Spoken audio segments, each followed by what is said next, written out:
El mundo de la robótica siempre ha estado como a caballo entre dos mundos, ¿no? Por un lado, la ciencia ficción, lo que vemos en el cine, y por otro, la tecnología real, la que ya está entre nosotros, casi sin que nos demos cuenta.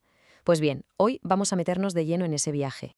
Y es que, a ver, es casi imposible no hacerlo. Dices robot y ¡pum!, la cabeza se te va a Terminator, a Yo Robot, a esas películas que nos han metido en la cabeza la idea de máquinas súper complejas, casi siempre con forma humana, en un futuro que parece lejísimo.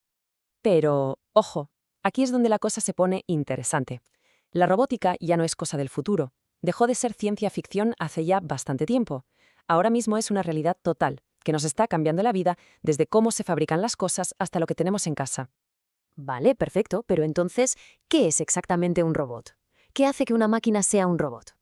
Pues la respuesta, y esto es lo curioso, no empieza en un taller lleno de cables y tornillos, sino en un sitio mucho más artístico. En un teatro, nada menos. Desde un punto de vista más técnico, la robótica es como un cóctel de ciencias. Es donde se mezclan la mecánica, la electrónica, la informática y la inteligencia artificial. ¿Todo junto? ¿Para qué? Pues para un único fin: crear máquinas que puedan funcionar por sí solas. Y aquí está la historia que comentaba. Es alucinante, pero la palabra robot no la inventó a un ingeniero. Nació en un teatro. Viene de la palabra checa robota, que significa algo así como trabajo forzado o servidumbre. Se usó por primera vez en 1920 en una obra de un tal Karel Čapek, o sea que desde el minuto uno la idea ya era la de una máquina hecha para servir. Entonces, vamos al grano. ¿Qué necesita una máquina para que la llamemos robot? Pues todo se resume en un ciclo de 3 pasos, que es la clave de todo esto. Primero, tiene que sentir, o sea, percibir lo que hay a su alrededor con sensores. Segundo, tiene que procesar esa información, pensar qué hacer. Y tercero, tiene que actuar, moverse y hacer algo en el mundo real con sus motores. Sentir, procesar y actuar. Esa es la esencia. Y para que quede súper claro, vamos a ver un ejemplo de lo que sí es un robot y lo que no. Un aspirador de estos redondos que van solos por casa. Eso es un robot. ¿Por qué? Porque siente la suciedad, procesa por dónde tiene que ir y actúa, se mueve. Ahora, una casa inteligente, una casa domótica, por muy lista que sea, no es un robot. Es un sistema que puedes programar, sí, pero no se mueve, no actúa físicamente en su entorno. Le falta la parte de actuar. Y es que esta idea de crear seres artificiales, bueno, no es nada nueva. Es casi tan antigua como nosotros. La historia es un viaje alucinante que nos lleva desde los mitos de la antigua Grecia hasta las fábricas de hoy en día. Fijaos qué recorrido. Empezamos en el siglo 8 a.C., casi nada, con el mito de Talos, un gigante de bronce que se supone que protegía una isla. Damos un salto enorme hasta el año 1206, donde un genio llamado Al-Jazari construye un reloj elefante increíble con figuras que se movían solas. Luego, como ya hemos contado, en 1920 llega la palabra robot desde el teatro, y de ahí a los años 50 y 60, cuando por fin el sueño se convierte en realidad y los primeros brazos robóticos empiezan a trabajar en las fábricas.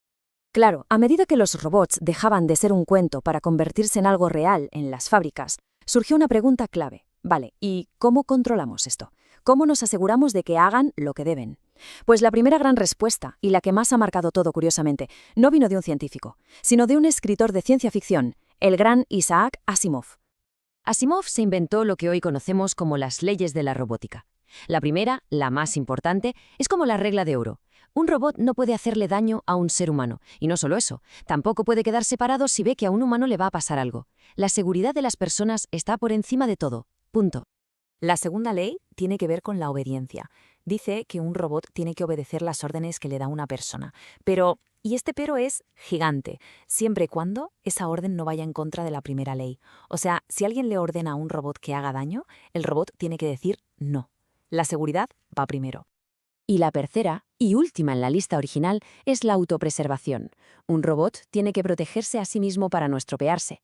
Pero, de nuevo, esto solo puede hacerlo si no entra en conflicto con las dos primeras leyes. Es decir, primero la seguridad de los humanos, después obedecer y solo al final su propia supervivencia. Años más tarde, el propio Asimov le dio una vuelta de tuerca y añadió una ley por encima de todas las demás, la ley cero. Esta es mucho más grande. Ya no habla de un ser humano, sino de la humanidad entera. Un robot no puede dañar a la humanidad, ni permitir que le pase algo malo. Es una idea, que da para pensar muchísimo. Y aunque estas leyes salieron de la ciencia ficción, han inspirado debates muy, muy reales. Tanto que, por ejemplo, en 2011, en el Reino Unido, ya se establecieron unos principios éticos oficiales, y son bastante claros. Los responsables somos los humanos, no los robots. Siempre tiene que saberse quién es el responsable legal. Y un punto clave, siempre tenemos que poder saber si estamos tratando con una máquina o con una persona. Vale, ya hemos visto la historia, la definición, la ética. Ahora miremos al futuro. ¿Qué hace falta para construir los robots que vienen? Y más importante, ¿qué oportunidades hay en todo esto? Construir un robot es como crear una especie de ser artificial, pieza a pieza. La mecánica y la física serían como el esqueleto y los músculos, lo que le da forma y le permite moverse. La electrónica es el sistema nervioso, los cables que llevan la energía y las señales. La informática sería, digamos, los reflejos, los programas básicos para que funcione. Y la inteligencia artificial, esa sería el cerebro, lo que le permite aprender, pensar y tomar sus propias decisiones.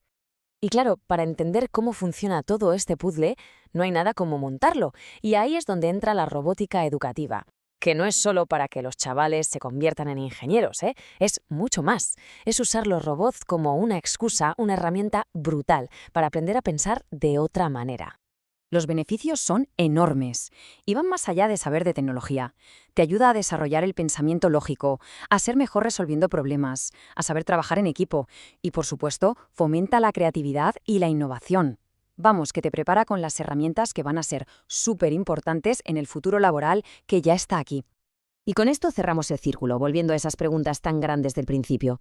Porque a medida que los robots y la inteligencia artificial se van uniendo, y los robots se convierten en esencia en el cuerpo de la IA, la pregunta ya no es qué ley deben seguir ellos. La pregunta ahora es para nosotros, para la humanidad. ¿Cuál va a ser nuestra ley cero? Ahí lo dejo, para que le demos una vuelta, porque es el futuro que estamos creando ahora mismo.